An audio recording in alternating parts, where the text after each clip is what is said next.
வணக்கம், இது உங்கள் ஓப்பனர்ஸ் கிச்சன். இன்றைக்கி என்ன பார்க்க போகிறோன்னா, ரொம்பவுமே டேஸ்டியான பாபிக்யூ சிக்கன் வீட்லேயே ஈஸியாக எப்படி செய்கிறதாங்க பார்க்க போகிறோம். ரெஸ்டாரண்ட்டுக்கு போனாவே ஆர்டர் பண்ணி விரும்பி சாப்பிடுவோம் இல்லைங்களா?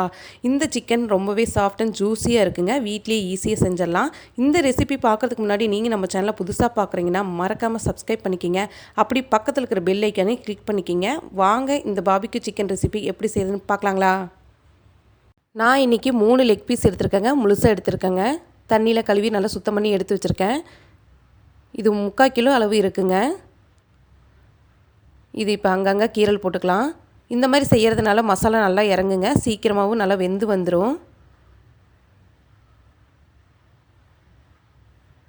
இப்போ முன்பகுதியில் கட் பண்ண மாதிரி பின்னாடியும் கட் பண்ணிக்கலாங்க.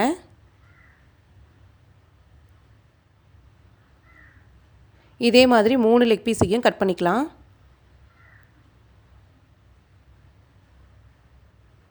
பாருங்கள், இந்த அளவுக்கு கட் பண்ணி எடுத்துக்கணும்.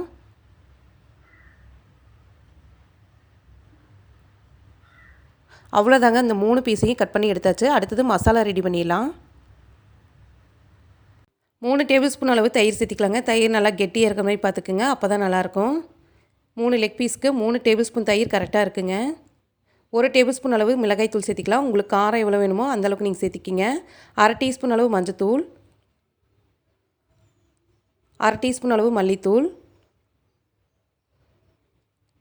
1/2 டீஸ்பூன் அளவு காய்ந்த இஞ்சித்தூள், 1/2 டீஸ்பூன் அளவு சீரகத்தூள், 1 டேபிள் ஸ்பூன் அளவு தந்தூரி மசாலா சேர்த்திக்கலாங்க. இது எல்லா கடையிலையும் கிடைக்குங்க. இருந்தால் சேர்த்திக்கிங்க, இல்லைன்னா தேவையில்லை. தேவையான அளவு தூள் உப்பு சேர்த்திக்கலாங்க. 1/2 டீஸ்பூன் அளவு காய்ந்த பூண்டு தூள், 1/2 டீஸ்பூன் அளவு மிளகுத்தூள், 1 டேபிள் ஸ்பூன் அளவு பாபிக்யூ சாஸுங்க.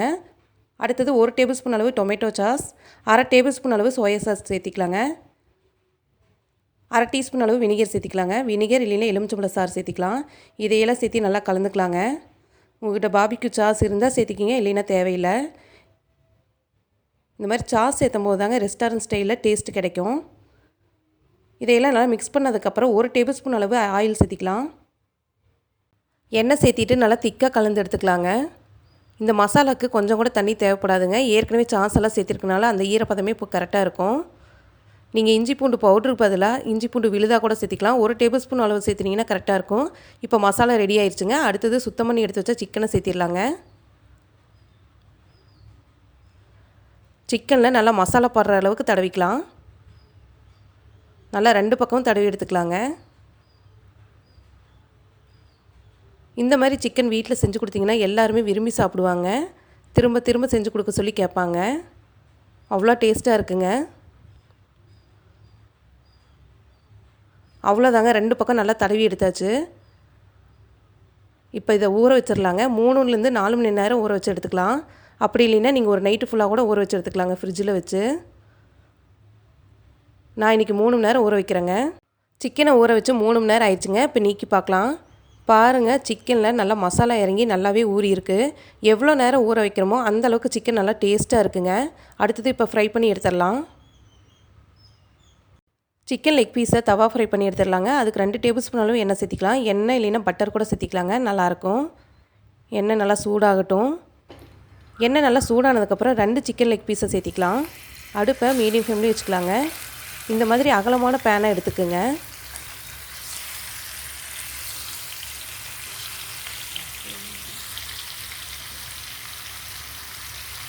இது மேலேயே மீதி இருக்க மசாலாவையும் சேர்த்துக்கலாங்க.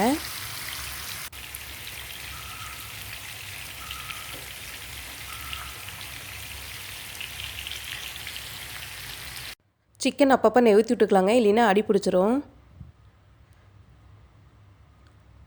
இப்போ சிக்கனை திருப்பி விட்டுக்கலாங்க.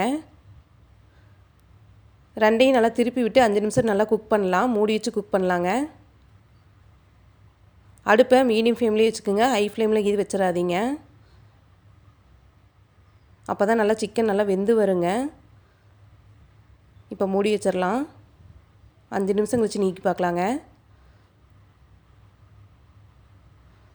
5 நிமிஷம் ஆயிடுச்சு. இப்போ நீக்கி பார்க்கலாம். சிக்கன் நல்லா ஓரளவுக்கு வெந்துட்டுருக்குங்க. மறுபடியும் திருப்பி விடலாம். இந்த மாதிரி செய்யும்போது சிக்கன் நல்லா டேஸ்ட்டாக இருக்குங்க. நல்லா சாஃப்டாக ஜூஸியாக வெந்து வரும். மறுபடியும் ஒரு 5 நிமிஷம் மூடி வைக்கலாங்க.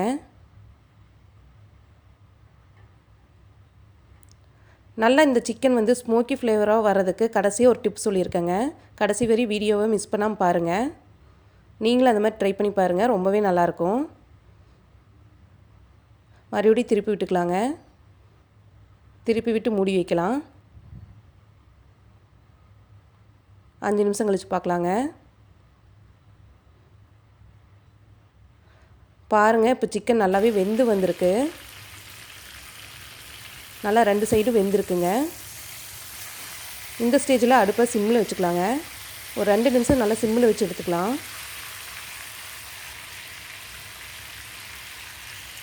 சிம்மில் 2 நிமிஷம் வச்சுட்டு அடுப்பு ஆஃப் பண்ணிக்கலாங்க. சிக்கனும் நல்லா வெந்துருச்சு. அடுத்தது சிக்கனில் நல்லா ஸ்மோக்கி ஃப்ளேவர் வர்றதுக்கு என்ன செய்யலாங்கிறத பார்க்கலாங்க. இந்த ஸ்டேஜில் அடுப்பு ஆஃப் பண்ணிக்கலாம். சின்னதாக ஒரு கப் எடுத்துக்குங்க. அது சென்டர் பகுதியில் வச்சிடலாம். கண்டிப்பாக இது அடுப்பு ஆஃப் பண்ணிட்டு தாங்க செய்யணும். ஒரு கறித்துண்டை சூடு பண்ணி எடுத்துக்கலாங்க. நான் பக்கத்து அடுப்புலேயே சூடு பண்ணி எடுத்துட்டேன். அதை இப்போ சேர்த்திக்கலாம். இதோடைய 1 டீஸ்பூன் அளவு நெய் சேர்த்திக்கலாங்க. நெய் சேர்த்தினோடனே நல்லா குபு குபுன்னு போக வருங்க. டக்குன்னு மூடி வச்சிடலாம். இந்த ஸ்டேஜில் 5 நிமிஷம் இந்த மாதிரி மூடி வைக்கலாங்க. இந்த மாதிரி செய்கிறதுனால சிக்கனில் நல்லா ஸ்மோக்கி ஃப்ளேவரில் இறங்கியிருக்குங்க. இந்த மாதிரி சிக்கன் சாப்பிடும்போது ரெஸ்டாரண்ட்லேயே எப்படி நம்ம பாபிக்யூ சிக்கன் சாப்பிடுவோமோ அதே மாதிரி டேஸ்ட்டில் இருக்குங்க. அவ்வளோதாங்க. சிக்கன் பாருங்கள் எவ்வளோ சாஃப்டாக ஜூஸியாக வெந்து வந்திருக்குதுன்னு. வீட்லேயே பாபிக்யூ சிக்கன் ஈஸியாக செஞ்சு முடிச்சாச்சு பார்த்தீங்களா? கண்டிப்பாக இந்த ரெசிபியை நீங்களும் வீட்டில் ட்ரை பண்ணி பாருங்கள், ரொம்பவே பிடிக்கும். இந்த வீடியோ உங்களுக்கு பிடிச்சிருந்துன்னா லைக் பண்ணுங்கள், ஷேர் பண்ணுங்கள், கமெண்ட் பண்ணுங்கள். மறக்காமல் ஓப்பனர்ஸ் கிச்சனை சப்ஸ்கிரைப் பண்ணிக்கிங்க. அப்படி பக்கத்தில் இருக்கிற பெல் ஐக்கானே கிளிக் பண்ணிக்கிங்க. அப்போ தான் நாங்கள் போடுற புத்தம்புது வீடியோக்கள் உங்களுக்கு நோட்டிஃபிகேஷனாக வந்து சேருங்க.